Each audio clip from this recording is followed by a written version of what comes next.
राजधानी जयपुर में प्रताप नगर इलाके के सेक्टर नंबर 8 में एक घटना देखने को मिली थी, जो बताया जा रहा है रविवार की एक घटना थी, जहां एक विशेष समुदाय के शव दफनाने को लेकर बड़ा ही मामला तूल पकड़ता हुआ नजर आया था और गरमाया था।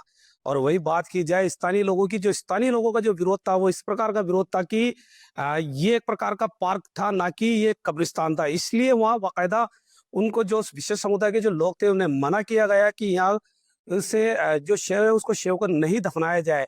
उसी को लेकर कल की बात की जाए तो कल एक प्रतिनिधि मंडल कमिश्नर सचिन मित्तल के पास पहुंचा, और पहुंचने के बाद में किस तरीके की क्या बात हुई, हमारे साथ खास बातचीत के लिए जमात इस्लामी हिंद के प्रदेश अध्यक्ष हाजी नाजिमुद्दीन हमारे साथ जुड़ चुके हैं। उनसे हम जानने की कोशिश करते हैं। सबसे पहले नाजिमुद्दीन साहब, छोटी सी बात जानना चाहेंगे आपसे।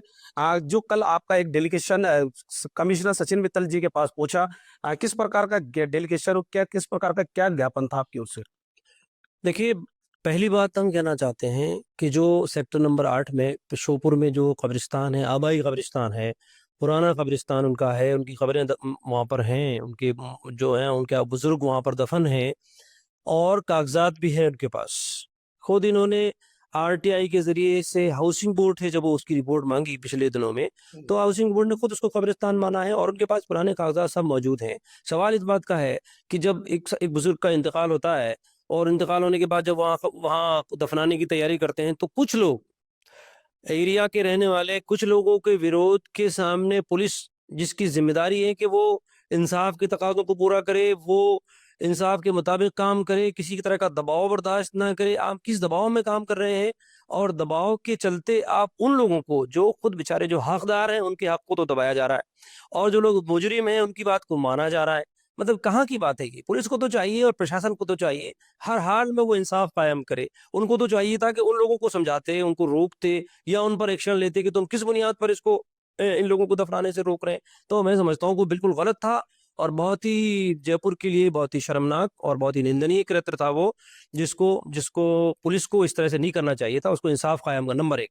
जब कुछ ये सारी चीजें हो गई तो, और दूसरी बात ये कि लोगों उनको को धमकाया, घर के लोगों को दूसरे दिन सुबह तक भी, रात में तो आप आश्वासन देते रहे, रात रात में जिम्मेदार लोगों से आश्वासन देते रहे, रात को कहते रहे कि नहीं बस कुछ रुक जाइए, हम करवा देंगे, अभी हम करा देंगे, हम करा देंगे। रात में तो आप आश्वासन देते रहे और सुबह तक भी आप आश्वासन देते रहे, और फिर 26 जनवरी का मौका दे करके, जिसमें सब लोग सारे 26 जनवरी के गणतंत्र दिवस के प्रोग्रामों में जब बिजी हो गए, तो फिर आपने अपना पुलिस फोर्स भेज करके, उन लोगों को धमका करके, उन लोगों को डरा करके, तुमको इसको होने दो और तुम इतनी देर से इसको लेकर के बैठे हुए हो जनाजे को, और ये है, और उन पर दबाव बना करके, प्रेशर बना करके दूसरी जगह काफी दूर, उनकी आबादी से काफी दूर सांगानेर में जाकर के उसको दफनाया गया। ये बहुत ही, मैं तो समझता हूँ, गलत कदम है। एक गलत मिसाल कायम हुई है। वहीं दफन होना चाहिए था जहां उनका कब्रिस्तान मौजूद। कितनी कब्रें होगी उस बहुत कब्रिस्तान सारी में? खबरें हैं वहाँ, बहुत सारी पुरानी खबरें भी हैं, नई खबरें भी हैं, काफी खबरें हैं उनकी। और उनका आबाई कब्रिस्तान है वो, उनके पास कागजात हैं पूरे, और फिर बाउंड्री हो रही है, चारों तरफ से बाउंड्री हो रही है, बाहर पूरा उसका नाम लिखा हुआ है, गेट लगा हुआ है, वो ताला लगाते हैं, उसकी देख रेख करते हैं, सब चीजें मौजूद है। चंद लोग उठ करके अगर अगर विरोध करते हैं तो क्या हम हमारी सरकार उसको उनके विरोध के सामने? का कहना है कि वहाँ एक प्रकार का वो पार्क था। गलत बात है, कोई पार्क नहीं है, कोई नहीं है पार्क। अगर पार्क है तो वो अपना वो पेश करें ना, कागजात पेश करें या दावा उनके पास, तो जिन लोग इन लोगों के पास तो है, वो तो कह रहे हैं लोग, वो वैसे ही एक कहते हैं ना, जिसकी लाठी उसकी भैंस वाली बात है।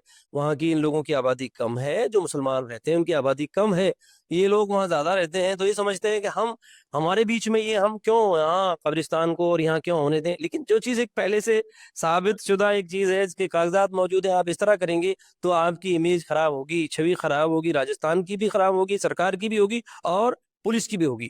इसी को लेकर के राजस्थान मुस्लिम फोरम का डेलीगेशन हमारा 10-12 लोगों पर मुश्तमिल था, और हमारे जो कन्वीनर है उनकी क़यादत में हम वहाँ भी गए, कब्रिस्तान भी देखा, लोगों से मुलाकात की। और फिर जब 26 तारीख को हमारी कमिश्नर साहब से मुलाकात नहीं हो सकी या किसी अधिकारी से मुलाकात नहीं हो पाई, तो हमने उनसे वक्त लिया और कमिश्नर साहब ने कल सुबह का 10 बजे का टाइम हमको दिया था। हम लोग वहाँ मुलाकातों के लिए, वहाँ मुलाकात के लिए गए। हमारे पास, हमारे साथ में दोनों हमारे एमएलएस भी थे और फोरम के जिम्मेदारान थे। उन्होंने खुलकर अपनी नाराज़गी का इजहार किया कमिश्नर साहब के सामने।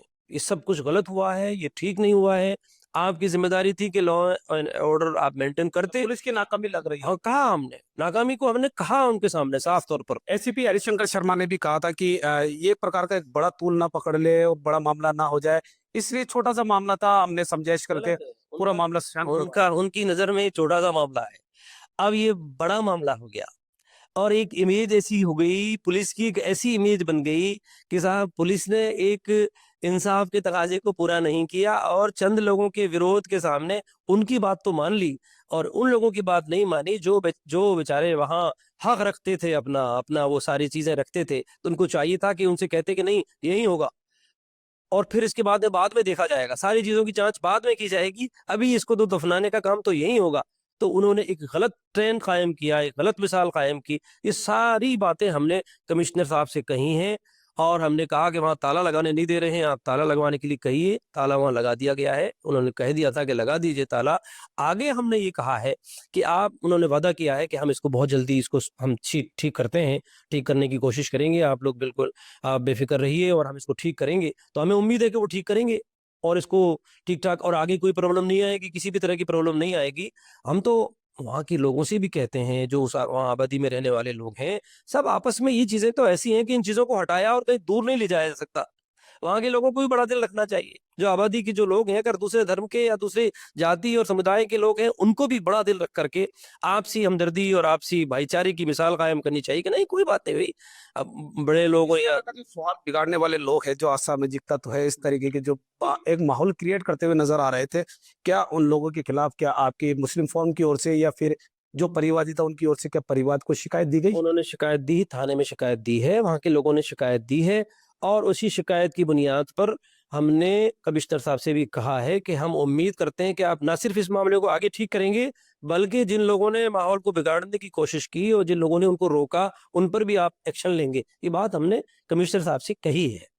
देखिए, तो हमारे साथ नाजिमुद्दीन साहब, जिन्होंने बताया कि ये इस प्रकार की घटनाएं सांप्रदायिक सौहार्द बिगाड़ने में बहुत महत्वपूर्ण योगदान देती है। इस तरीके की जो घटनाएं है वो समाज के अंदर नहीं बल्कि पूरे राजस्थान की छवि धूमिल करती हुई नजर आती है।